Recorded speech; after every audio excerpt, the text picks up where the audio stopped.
Hello students, today I take class 12 Math exercise 4.2.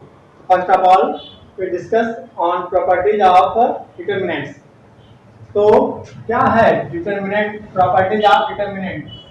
तो determinants क्या होता है आपने बताया था, जो दो पैरेलल लाइन के बीच में जितने भी एलिमेंट्स लिख करके हम उसको रो और कॉलम के रूप में हम लिखते हैं, डिटर्मिनेंट्स कहलाता है। अब इसकी जो प्रॉपर्टी है फर्स्ट, क्योंकि जो प्रॉपर्टी फर्स्ट के अकॉर्डिंग हम क्या देख सकते हैं, the value of determinants remains unchange if its rows and columns are interchange. क्या मतलब इसका कि the value of determinants are remains unchange if its rows and columns are interchange. मतलब क्या है कि ये जो रो है तो R1 का A1 A2 A3 B1 B2 B3 C1 C2 C3, इसको जो रो है उसको कॉलम में चेंज करते हैं। मींस जो डेल्टा 1, अच्छा इसको डेल्टा से भी शो करते हैं, डिटरमिनेंट से ये A इक्वल टू भी शो करते हैं, ठीक है। तो क्या होता है डेल्टा 1 इक्वल टू, हम यदि ऐसे लिखते हैं करते हैं क्या, जो A1 A2 A3 जो रो है उसको हम कॉलम में लिखते हैं A1 A2 A3, ऐसे B1 B1 B2 B3 C1 C2 C3। तो यदि हम ऐसे कर देते हैं, यानी रो को कॉलम में चेंज कर देते हैं, तो जो इसका आंसर आएगा और इसका जो आंसर आएगा दोनों का सेम होगा। कह रहे हैं कि दोनों का जो आंसर होगा वो सेम होगा, ठीक है, समझ में आई। अच्छा, यानी ये हो गया कि डेल्टा 1 इक्वल टू डेल्टा हमको मिल जाएगा, क्या हो जाएगा, डेल्टा 1 इक्वल टू डेल्टा, यानी दोनों ये ट्रायंगल की तरह बना हुआ है, इसको डेल्टा बोलते हैं हम, और डिटरमिनेंट का सिंबल है। तो डिटरमिनेंट जो डेल्टा इसको सॉल्व करने पे आएगा वही इसका भी सॉल्यूशन आएगा, ठीक है। फर्स्ट प्रॉपर्टी आ गई। अब सेकंड प्रॉपर्टी क्या है कि if any two rows of columns of a determinant और interchange then sign of determinant changes. यहाँ पे क्या किया था हमने, पूरे रो, तीनों रो को तीनों कॉलम में चेंज कर दिया था हमने। अब इसमें क्या करना है कि केवल जैसे R1 है और R2, इसको ऊपर नीचे कर दे, इंटरचेंज कर दे, कोई भी, चाहे R1 R2 करें, चाहे R2 R3 कर दे, चेंज इंटरचेंज कर दे, चाहे C1 C2 करें, चाहे C2 C3 करें, ठीक है। कोई भी अगर इंटरचेंज करते हैं तो ये जो आंसर आएगा, जैसे इसको हम पहले इंटरचेंज कर लेते हैं, तो यहाँ करते हैं। तो कैसे इंटरचेंज करेंगे हम, जैसे R1 और R2 को हम इंटरचेंज कर रहे हैं, क्या मिलेगा हमें, ये जो R1 है और R2, तो R2 ऊपर चला जाएगा, B1 B2 B3 A1 A2 A3, और नीचे क्या आएगा, C1 C2 C3। अच्छा, इसका यूज जो अगले से साइज में पूरा सारी प्रॉपर्टी का यूज आएगा, तो इसको आप अच्छे से अगर प्रैक्टिस कर लोगे तो पूरी एक्सरसाइज आप इजीली कर सकते हो, ठीक है। तो क्या है, जैसे ही हमने इंटरचेंज किया दोनों रो को, जो आंसर मिलेगा इसको सॉल्व करने के बाद, चाहे रो के अकॉर्डिंग करें चाहे हम कॉलम के अकॉर्डिंग करें, मतलब किसी भी रो या किसी भी कॉलम के अकॉर्डिंग सॉल्व करें, तो ये जो डेल्टा की वैल्यू, अगर इसको सॉल्व करेंगे और इसको सॉल्व करेंगे, इसकी जो वैल्यू आएगी यही वैल्यू, मगर इसके माइनस के साइन के इक्वल आएगी। मीन्स इसमें माइनस साइन आ जाएगा, ठीक है। इसका अपोजिट आएगा कि ये माइनस में आएगा तो ये प्लस में, ये प्लस में है तो ये माइनस में आ जाएगा, ठीक है। जस्ट अपोजिट आएगा। केवल दो, चाहे रो, किसी भी रो को चेंज कर सकते हैं, किसी भी कॉलम को चेंज करने के बाद ऐसा होता है, ठीक है। अच्छा, इसको हम ऐसे भी लिख सकते हैं, जैसे हमने ये लिख दिया, इसको हम ऐसे भी लिख सकते हैं माइनस, जैसे ही हमने फिर दोबारा हम चेंज कर रहे हैं, चलो क्या आएगा, जैसे हम पहले B1 B2 और B3 है, ये जो A1 है, A1 A2 A3 है, उसको हम नीचे ले जाना चाह रहे हैं, A1 A2 A3, और यहाँ क्या आएगा, C1 C2 C3। मीन्स हमने दोबारा से इंटरचेंज कर लिया, जब दोबारा से करेंगे एक बार और माइनस आएगा बाहर, वो माइनस माइनस मिलकर क्या हो जाएगा, प्लस। यानी जितना बार हम इंटरचेंज करेंगे रो या कॉलम को, उतना बार हमें साइन क्या होती जाएगी, चेंज होती जाएगी, ठीक है। ये हमारी प्रॉपर्टी आपको समझ में आ गई होगी। अब नेक्स्ट प्रॉपर्टी जो थर्ड है, बुक में जो थर्ड प्रॉपर्टी है वो फोर्थ है, फोर्थ जो थर्ड है, हमने पहले फोर्थ वाले को थर्ड बना के कर दिया है। क्या कि इफ एनी टू रोज और कॉलम ऑफ ए डिटर्मिनेंट और is multiplied by a constant के, किसी भी कांस्टेंट के द्वारा मल्टीप्लाई किया जाता है किसी रो को। जैसे यहाँ पे डेल्टा इक्वल है, तो अगर हम डेल्टा इक्वल टू क्या लिखते हैं, ए को करते हैं डेल्टा इक्वल टू या डेल्टा वन इक्वल टू करते हैं हम के से मल्टीप्लाई करना है किसी भी रो, जैसे a1 a2 a3 b1 b2 b3 c1 c2 c3। तो किसी एक जो एक बार अगर बाहर किसी कोई कांस्टेंट लिखा हुआ है तो किसी एक रो, किसी भी रो को या किसी एक कॉलम को ही हम मल्टीप्लाई एक बार में हम कर सकते हैं। ठीक है, तो ऐसा करने के बाद जो डेल्टा इक्वल टू मिलेगा हमें, जैसे हमने r1 को मल्टीप्लाई कर दिया सपोज के से, क्या मिलेगा हमें के a1 के a2, तो पास पास लिख लो के a2 के a3। ठीक है, और नीचे जो है b1 b2 b3 और क्या है c1 c2 c3, ये सेम रहेगा। इस तरह से हम कैसे मल्टीप्लाई कर लिया।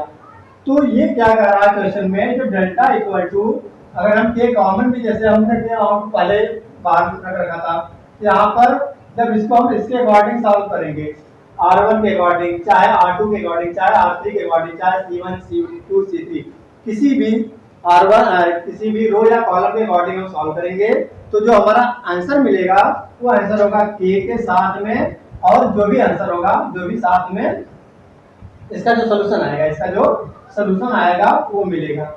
यानी हम ऐसे भी बोल सकते हैं डेल्टा का सोल्यूशन आएगा और डेल्टा के रूप में लिख सकते हैं। किस रूप में लिख सकते हैं हम, डेल्टा के रूप में हम लिख सकते हैं। कौन सी प्रॉपर्टी है, ये है आपकी बुक में है प्रॉपर्टी फोर्थ।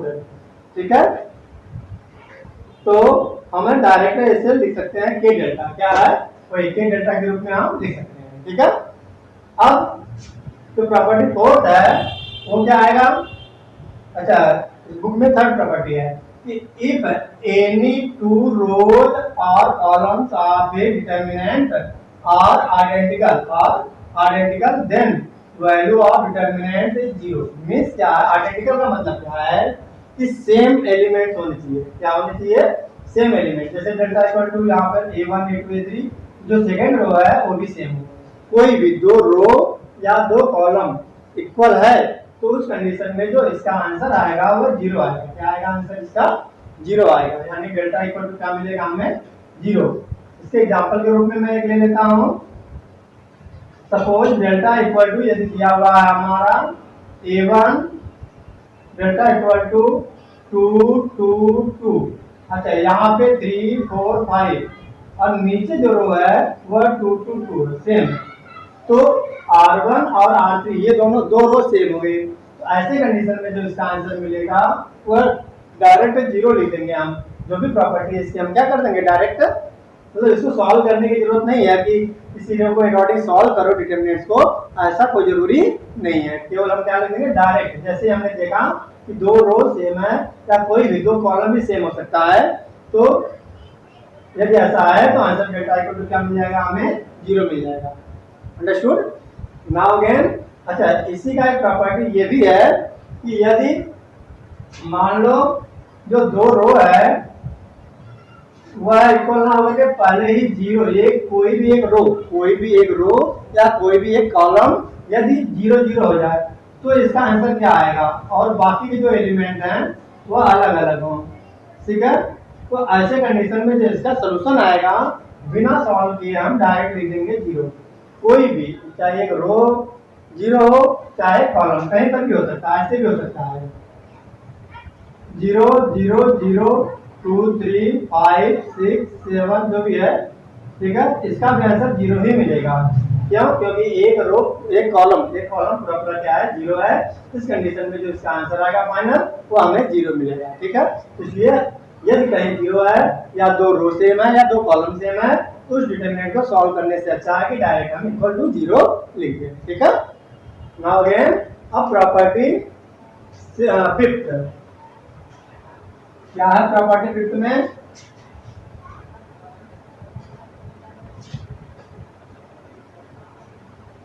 आशा है कि आप अगर एक बार प्रॉपर्टी समझ में नहीं आई हो तो दोबारा भी इसको आप देख सकते हो और अच्छे से नोट डाउन कर लो। अब प्रॉपर्टी है इसका फिफ्थ है। तो प्रॉपर्टी 5 में क्या बताया जा रहा है कि यदि किसी एलिमेंट को क्या किया जाए, उसके साथ में हम प्लस कर दें। क्या मतलब इसका कि जैसे यहाँ पर एक element suppose delta equal to है a1 plus lambda 1, a2 plus lambda 2 और a3 प्लस लैम्डा 3 है। ऐसे दो टर्म के रूप में एलिमेंट्स को लिखा गया है। दो टर्म मतलब समझ आएगा, प्लस या माइनस के साथ में लिखा गया है। और नीचे की जो रो है वह b1 b2 है, मतलब एक ही टर्म के रूप में है।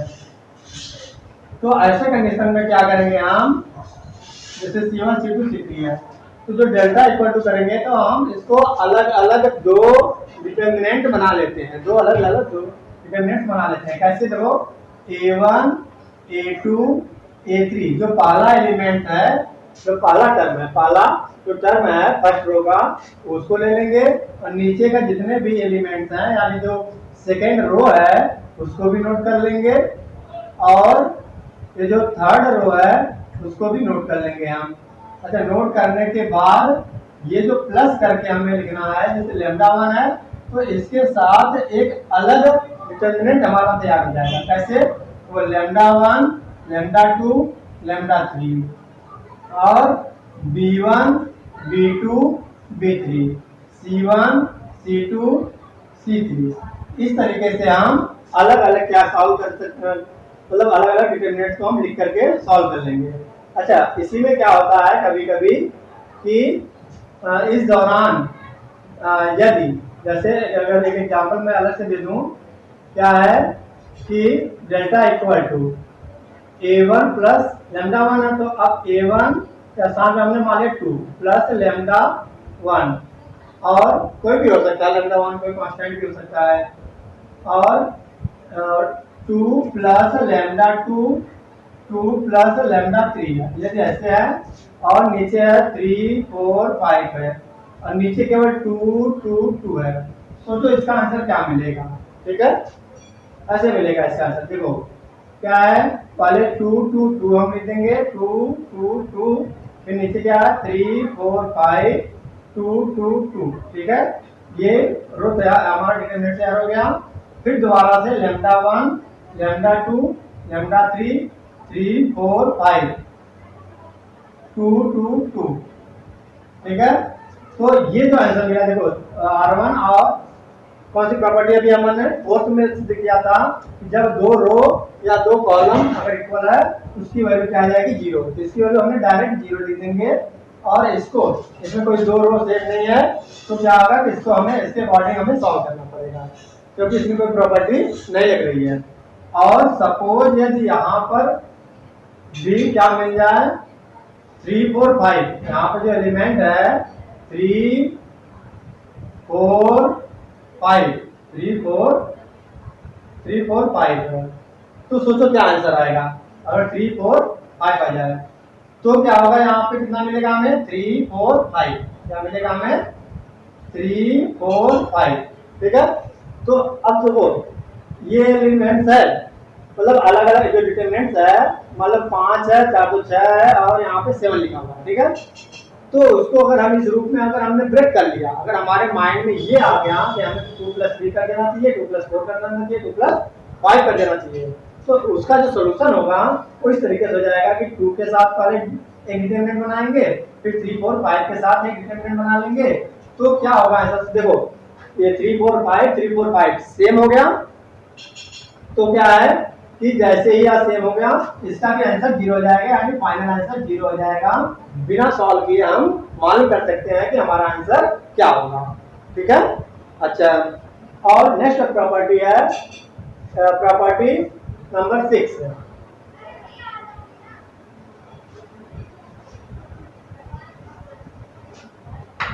क्या है प्रॉपर्टी 6 में? प्रॉपर्टी 6 ये अभी जो मैं बताया हूँ अलग एग्जांपल, वही प्रॉपर्टी 6 है, तो आप इसको अब अच्छे से कर सकते हो और आप पहले प्रॉपर्टी का अच्छी तरह से प्रैक्टिस कर लो। अच्छा, प्रॉपर्टी का यूज मैं थोड़ा एक्सरसाइज में देखता हूँ कि क्या है एक्सरसाइज में 4.2 में। हाँ देखो एक्सरसाइज 4.2, एक्सरसाइज 4.2 अब प्रॉपर्टी के आसान पे मैं क्वेश्चन करवाने जा रहा हूँ। क्या है क्वेश्चन दिया हुआ है, यूजिंग प्रॉपर्टी ऑफ डिटरमिनेंट्स। क्या है, यूजिंग प्रॉपर्टी ऑफ डिटरमिनेंट्स हमें क्या करना है, सॉल्व करना है। एंड विदाउट स्पेंडिंग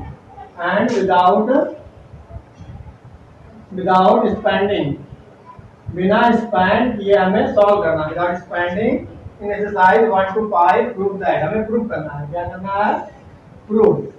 क्या प्रूव करना है, फर्स्ट क्वेश्चन नंबर फर्स्ट है। तो क्या दिया हुआ है, एक्स वाई जेड और यहाँ पे क्या है, ए बी सी। अब यहाँ पे x plus A, Y plus B और क्या आएगा, सी प्लस जेड। और क्या आएगा, जेड प्लस सी। अब इक्वल टू हमें जीरो प्रूव करना है। इक्वल टू क्या लाना हमें, जीरो। तो हम क्या करेंगे, राइट हैंड साइड ले लेंगे। इधर right hand side, left hand side. तो राइट हैंड साइड में क्या करेंगे, हम पहले पूरे को उतार लेंगे। X A, X plus A, Y B, Y plus B, Z C, Z plus C. अभी हमने बताया था कि जब एलिमेंट क्या हो कि प्लस दो टर्म के रूप में हो तो हम इसका क्या बना लेंगे, टू अलग अलग डिटरमिनेंट तैयार कर लेंगे। कैसे तैयार करेंगे, देखो एक्स वाई जेड ये जो सेम कॉलम उतार लेंगे, ए बी सी ये भी सेम कॉलम उतार लेंगे। अब यहाँ से एक्स वाई जेड हम उतार लेंगे, ठीक है, प्लस फिर यहाँ पर सेम कॉलम हम उतार लेंगे एक्स वाई जेड और ए बी सी। अच्छा, अब हमने एक्स वाई जेड के साथ एक डिटरमिनेंट हमने तैयार कर लिया है। तो सेकंड क्या तैयार करेंगे, ए बी सी के साथ। ए बी सी के साथ दोबारा से तैयार करेंगे जिसमें थर्ड कॉलम है ए बी सी। अब इसका आंसर क्या आएगा, लिख देंगे by property two rows are same. क्या लिख देंगे हम, बाय प्रॉपर्टी 4 से लिख दो या two rows are same. Two rows कौन सा रोज, टू कॉलम है यहाँ पे सेम। देखो ये कॉलम और ये कॉलम दोनों सेम है तो टू कॉलम या ऐसे लिख दें C1 and C3 are same. अच्छा, देन क्या हो जाएगा, यहाँ पर इक्वल टू 0 हो जाएगा प्लस। एंड ये क्या है, C2 and C3 are same. Then by property क्या लिखेंगे हम, देन बाय प्रॉपर्टी कोई भी प्रॉपर्टी लिखेंगे जो भी फोर्थ है। तो क्या प्रॉपर्टी फोर्थ के द्वारा कि ये 0 हो जाएगा जब दो कॉलम क्या आएगा, सेम। हमने यहाँ लिख भी दिया क्या, सेम, ठीक है। तो इस तरीके से आप अच्छे से प्रॉपर्टी का यूज करके शॉर्टकट में कर सकते हो, ठीक है। और अभी तक हमारे चैनल को लाइक एंड सब्सक्राइब नहीं किया है तो आप लाइक एंड सब्सक्राइब कर लीजिए और अदर स्टूडेंट को भी शेयर करिए जिससे कि वो भी इसका बेनिफिट ले सके। Thank you so much.